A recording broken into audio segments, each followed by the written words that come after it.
Imagine nostalgia is like an abandoned playground.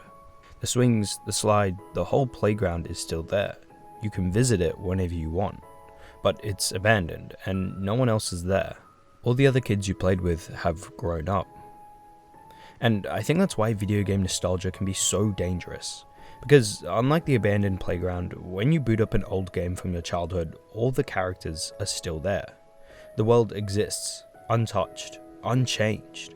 But don't get me wrong, nostalgia from video games still has its own benefits. Trust me, I would know. I recently booted up the Pokemon game from my childhood, and it reminded me of something I'd forgotten about growing up. In fact, it completely reframed how I lived my everyday life. But first you have to understand my experience with playing Pokemon as a child. The Pokemon game I owned, or well, borrowed from my sibling, was Pokemon Diamond.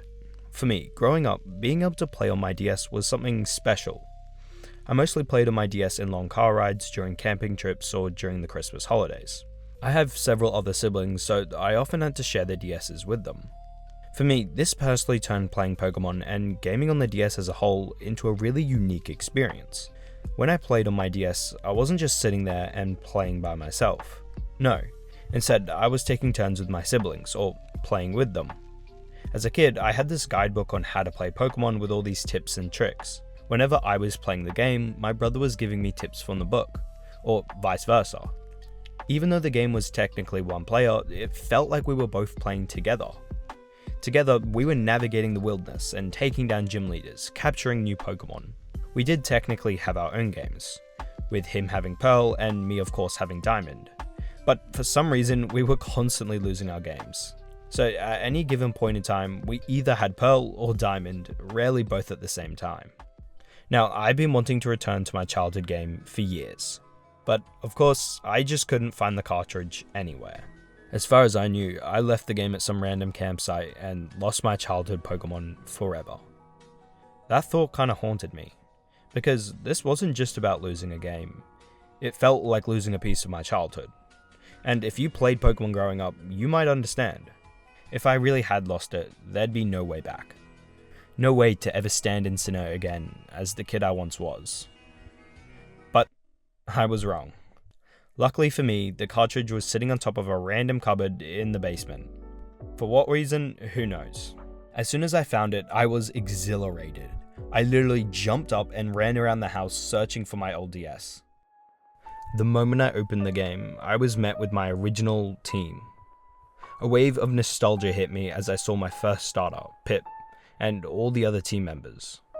I happily spent the next half hour just running around and re-exploring the world of Sinnoh with them. It felt like I was at home.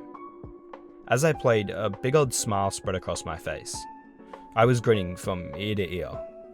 I simply enjoyed playing the game. In that moment, the only thing that existed to me was myself and the game. I felt truly present. But as I played, a thought crept into my mind. This is it. This is the last time I will ever play Pokemon Diamond again. See, I never owned Pokemon Diamond. It was actually my older siblings. I wanted to return the game to the rightful owner. Not only that, but I wanted to right my wrong. See, to start my game file, I actually had to delete my older sister's, which she has forgiven me for, but it must have pissed her off. She was so close to finishing the game, and then her little brother ran in and deleted it. As such, my game file would be overwritten, ceasing to exist. A wave of emotions welled up inside of me, knowing I would never return to this exact 2D world of Sinnoh that had shaped my childhood. That world was in the past, a place I would never revisit. As I removed the game cartridge for the last time, I felt a tug of sadness pulling on my heart. But of course, I wasn't about to let my Pokemon die when the game got wiped. And so, I brought them along. It's incredibly hard to describe the overwhelming combination of emotions I felt. Seeing my childhood Pokemon standing in a 3D game felt so surreal. Even though I just spent time playing with them on the DS, there was this feeling of reconnection. Like that feeling you get when you haven't seen an old friend in a really, really long time. I know that if I showed my younger self that I could bring my Pokemon with me, he would be jumping for joy. But for me, it feels bittersweet. Because even though my Pokemon are coming with me, it still feels like it's the end of a chapter. It might sound really silly to say, but to me, my Pokemon aren't just digital ones and zeros. To me, my Pokemon remind me of those cherished memories, playing Pokemon with my siblings in those long car rides. Just like I get to keep my Pokemon, I get to keep and bring those memories along with me, while the rest is left behind in the past. And that's the important thing I forgot about.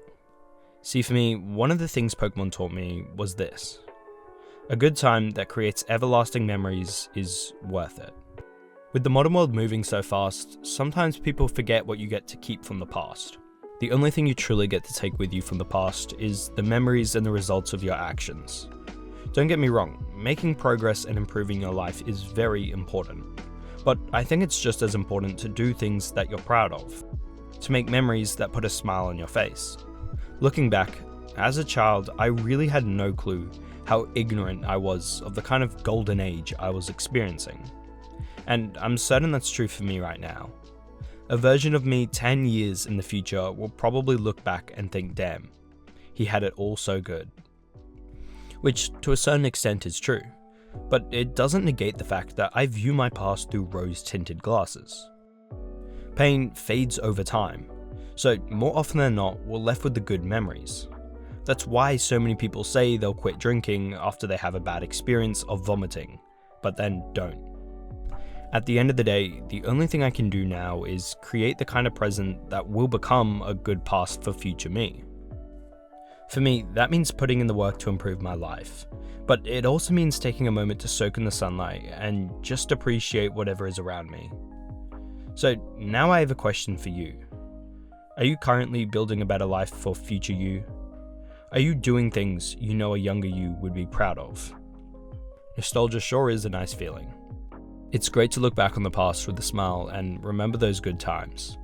But I think it can also be a dangerous trap. Don't ever romanticize the past. The good times come to an end, and that's okay. It just means more good times can come later.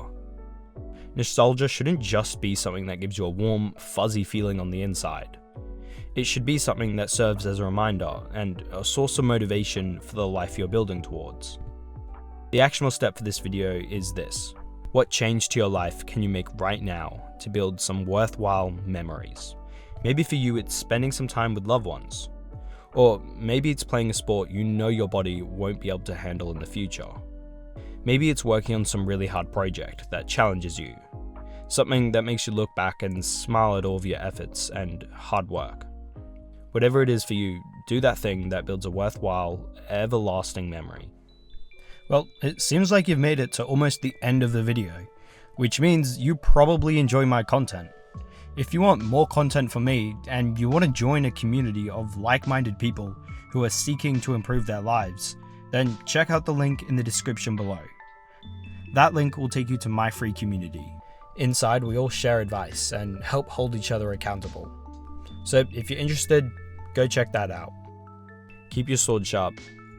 Bye bye.